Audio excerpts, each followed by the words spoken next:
Buenos días, soy la doctora Aida Sánchez Gago, otorrinolaringólogo, muy complacida de poder conversar acerca de un tema que tiene consideraciones importantes y que involucra desde el médico en formación hasta el médico especialista, puesto que nuestra intervención oportuna genera un mejor panorama para nuestro paciente.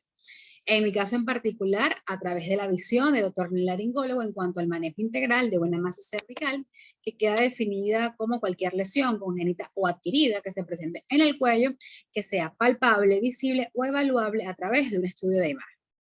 Las masas cervicales son de relativa frecuencia en la práctica médica y exige una evaluación sistemática, estandarizada y minuciosa.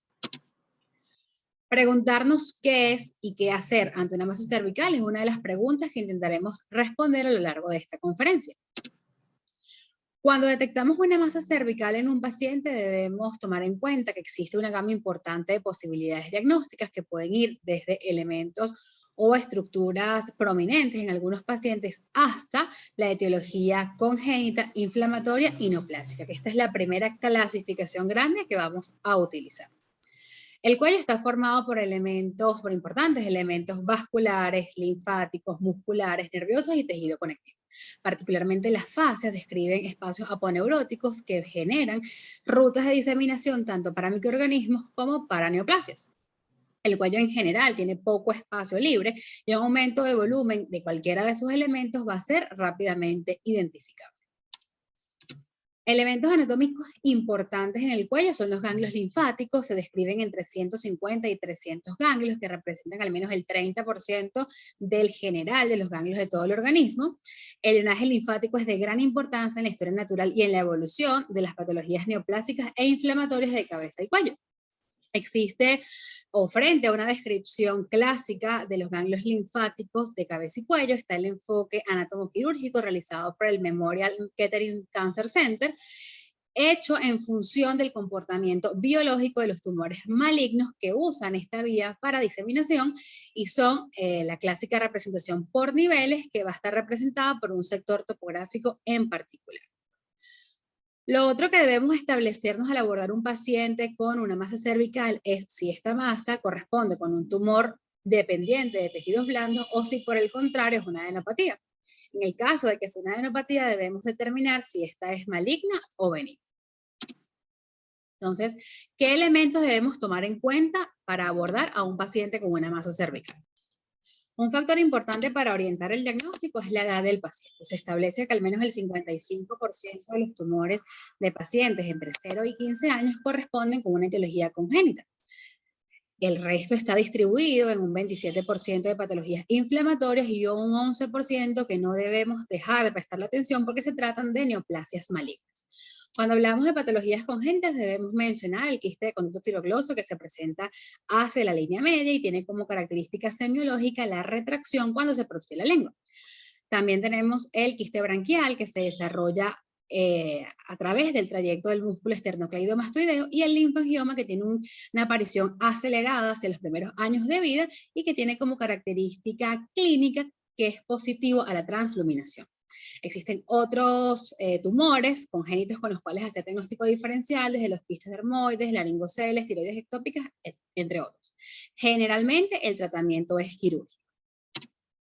Cuando hablamos de este porcentaje de patologías malignas, debemos reconocer los linfomas en los niños, que son este grupo heterogéneo de desórdenes linfoproliferativos, particularmente el linfoma de Hodgkin, se puede presentar con unas o varias adenopatías cervicales con una rara localización extranodal.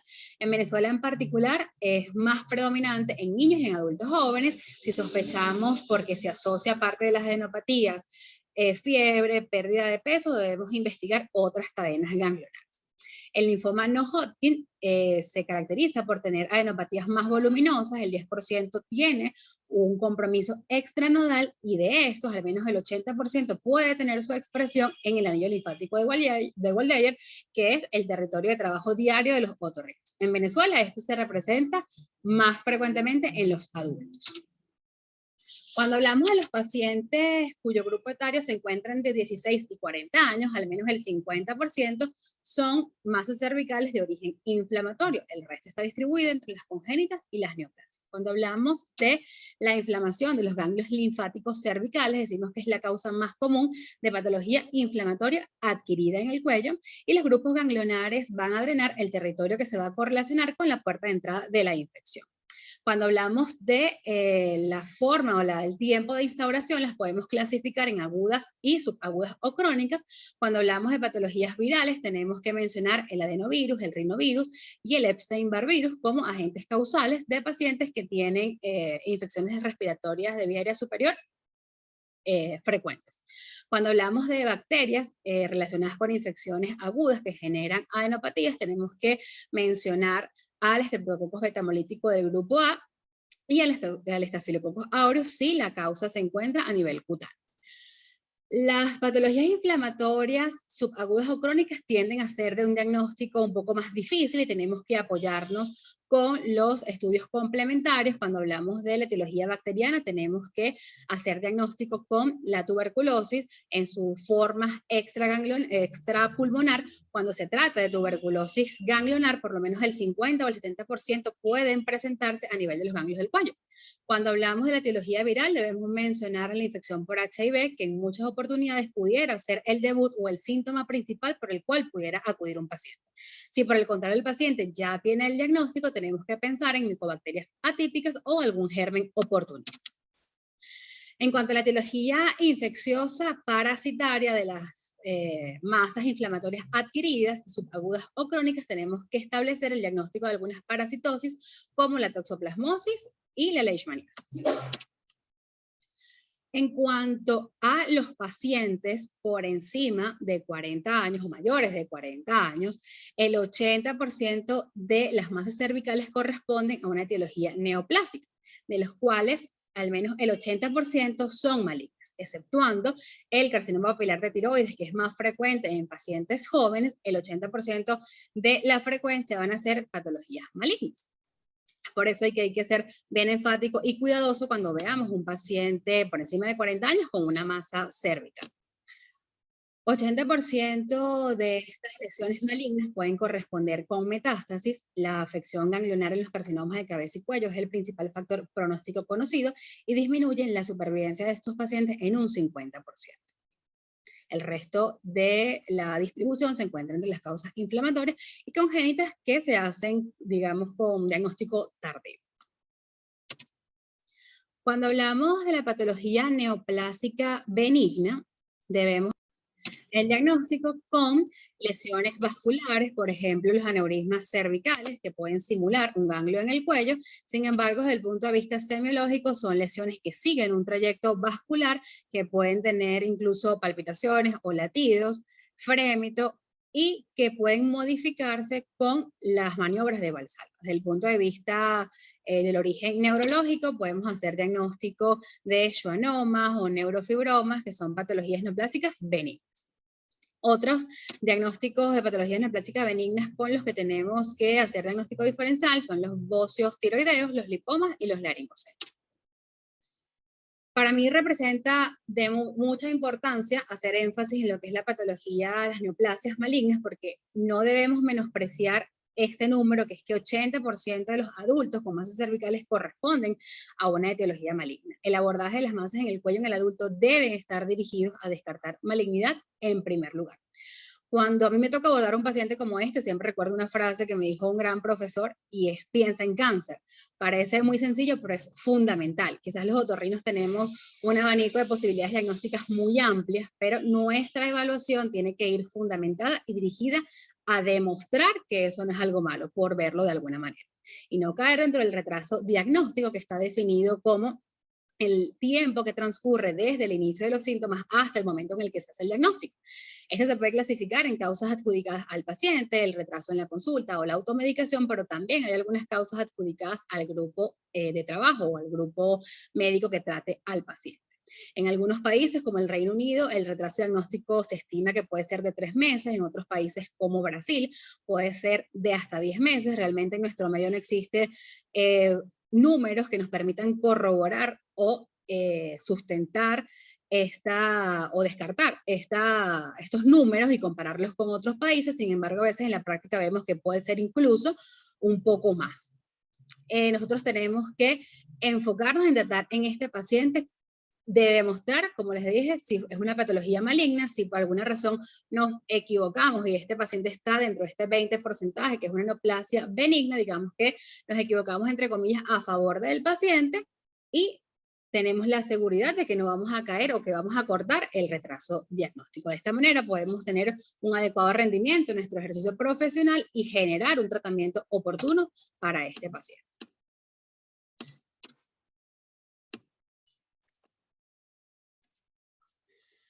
Otro elemento que hay que tomar en cuenta es la localización. Podemos dividir el cuello en triángulos anteriores, laterales y posteriores. Esto nos va a permitir hacer diagnóstico diferencial.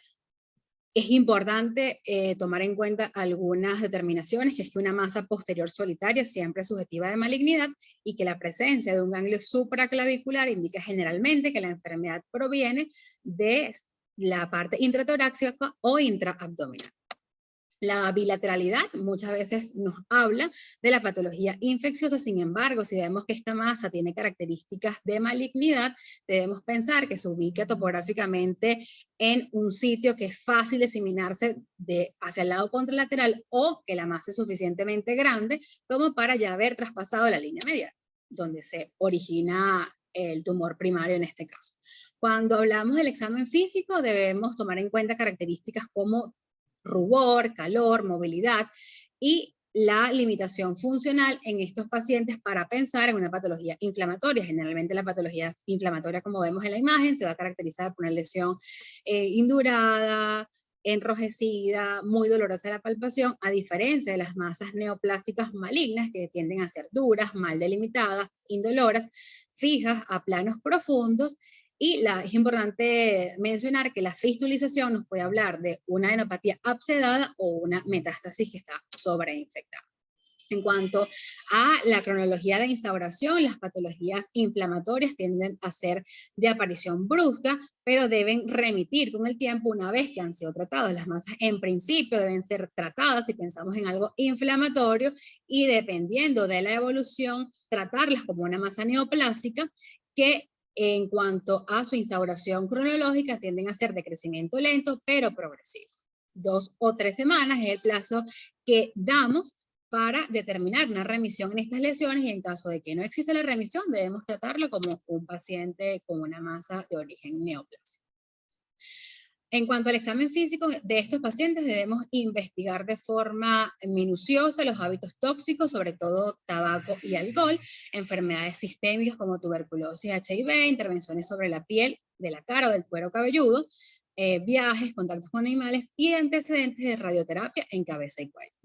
Los síntomas funcionales indicadores de un tumor primario de vía aerodigestiva superior realmente son bastante inespecíficos y pueden simular cualquier otra entidad, y tenemos que orientarnos dependiendo de lo que el paciente presente, si es disnea, si es odinofagia, si es otodinia, si es dificultad para respirar, y orientarnos en este sentido. Existe un grupo importante de pacientes cuya manifestación inicial es precisamente la masa cervical, y debemos los clínicos hacer el diagnóstico desde la consecuencia hacia la causa. En cuanto a la palpación, podemos decir que esta tiene importancia capital para poder ser acuciosos en cuanto al diagnóstico. Nos da información sobre la localización, el número y las características de la masa, que es lo más importante. La palpación del cuello en algunas oportunidades pudiera verse dificultada por personas con cuellos cortos, de pronto cuellos obesos, que tengan secuelas de cirugías anteriores o que cuellos que han sido irradiados. Ahí nos ayudamos con los estudios de imagen, que no en vano han sido comparados, incluso la palpación con la tomografía, y prácticamente genera la misma sensibilidad y especificidad. Así de importante es la palpación para nuestra evaluación, y es algo que tenemos a la mano de nuestros pacientes y que podemos hacer perfectamente en nuestra consulta y que debemos hacer perfectamente en nuestra consulta. La auscultación nos permite hacer diferenciación con malformaciones arteriovenosas, aneurismas y tumores glómicos. La exploración de la cavidad oral debe ser bimanual. Debemos examinar bien la faringe, la mucosa de la faringe, la laringe, las fosas nasales y los oídos. Se debe explorar de forma complementaria la piel, sobre todo el cuero cabelludo, la tiroides y las glándulas salivales. El estudio endoscópico, la nasofibrilaringoscopia, es un estudio que es indivisible de la evaluación del otorrino. Nos va a dar mucha información acerca de dónde pudiera provenir una lesión que tenga una expresión como una masa cervical, y además representa como ganancia secundaria la capacidad de identificar segundos primarios, que se pueden presentar en cabeza y cuello entre un 7 y un 36% de los pacientes, y que tiene una incidencia adicional acumulativa de 23% en 10 años y un 36% en 20 años. Entonces nos permite hacer el diagnóstico y es una herramienta fundamental e importante para poder hacer el seguimiento de estos pacientes. El 85% de la presunción diagnóstica la obtenemos a través de los hallazgos clínicos. Sin embargo, existen algunas series de exámenes complementarios que pueden ir desde exámenes de laboratorio, incluso intradermorreacción tuberculina, si sospechamos de alguna infección por tuberculosis, las serologías que van a depender del contexto del paciente, HIV, FTA, etcétera, dependiendo de lo que encontremos. Las pruebas de imagen por excelencia para las masas cervicales es la tomografía contrastada, siempre que no haya ninguna contraindicación. Sin embargo, podemos utilizar la resonancia magnética o la tomografía con emisión de positrones, dependiendo de si tiene indicaciones o no. Por supuesto, corroboramos el diagnóstico con anatomía patológica. La panendoscopia va a depender de los hallazgos que tengamos al examen físico y de qué estemos sospechando. Y la cervicotomía se va a reservar a los pacientes en los que no podamos hacer el diagnóstico en principio. Entonces, para finalizar, ¿qué conducta debo tomar ante un paciente con una masa cervical? Tenemos el paciente en la consulta o en la sala de emergencia que acude por una masa cervical. ¿Cómo debo yo proceder? En primer lugar, anamnesis y exploración física, dependiendo de los factores y los antecedentes y sobre todo la identificación de factores de riesgo, debemos establecer o tener ya de entrada una idea de si se trata de una patología maligna o benigna, neoplásica o inflamatoria. Si es una patología congénita por la edad del paciente y la forma de instauración, se debe pedir el estudio de imagen y derivarlo para el tratamiento oportuno.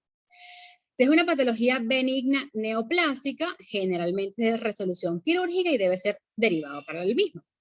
Si es por el contrario una patología benigna infecciosa, debemos medicar con el tratamiento que corresponda, antibióticos, antihelmínticos, dependiendo de los hallazgos en el paciente, y si no hay una remisión o si es una evolución tórpida al cabo de 2 o 3 semanas, debemos sospechar malignidad, sobre todo en un paciente con factores de riesgo. Si por el contrario la masa cervical tiene francas características de malignidad, en el mismo momento de la evaluación del paciente debemos buscar el origen primario, que en el 80% debe corresponder o debe estar en cabeza y cuello. Generalmente se encuentra en la primera consulta. Debemos evaluar bien todo lo que corresponda con la cavidad oral, la orofaringe, la laringe, etc. En el momento vamos a tomar una biopsia incisional del tumor primario, lo vamos a corroborar con anatomía patológica y vamos a derivar a este paciente para el tratamiento del tumor primario y del cuello. Si por el contrario hacemos una evaluación del paciente y no detectamos el tumor primario, en primer lugar pudiéramos apoyarnos con médicos expertos que de pronto tengan más experiencia que nosotros. Generalmente 4 ojos ven más que 2, para ayudar a dilucidar el sitio primario donde pudiera estar esta expresión cervical de malignidad. Si realmente no encontramos el primario, procedemos a hacer una biopsia por punción.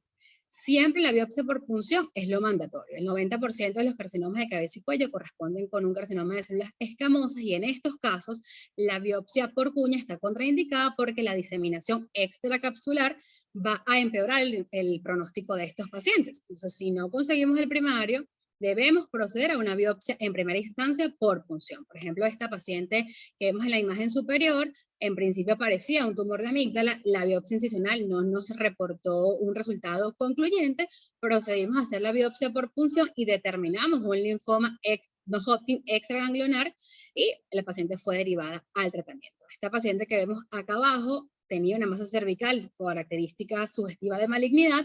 Los estudios endoscópicos y el examen físico no hallamos el tumor primario, procedimos a la biopsia por punción y determinamos que se trataba de una metástasis cervical de un primario renal. Si por el contrario la biopsia por punción no nos da un resultado concluyente, o sea, agotamos todos los recursos iniciales, sí podemos proceder a realizar la cervicotomía exploradora para extraer el ganglio, teniendo sumo cuidado de mantener la cápsula ganglionar, y esta es una muestra ganglionar una muestra que debe ser estudiada desde el punto de vista anatomopatológico a través de una biopsia y tinciones especiales para descartar granulomatosis infecciosas o no infecciosas, y además debe ser evaluada a través de cultivos para Gram, bacilo, ácido alcohol resistente y hongos. Gracias.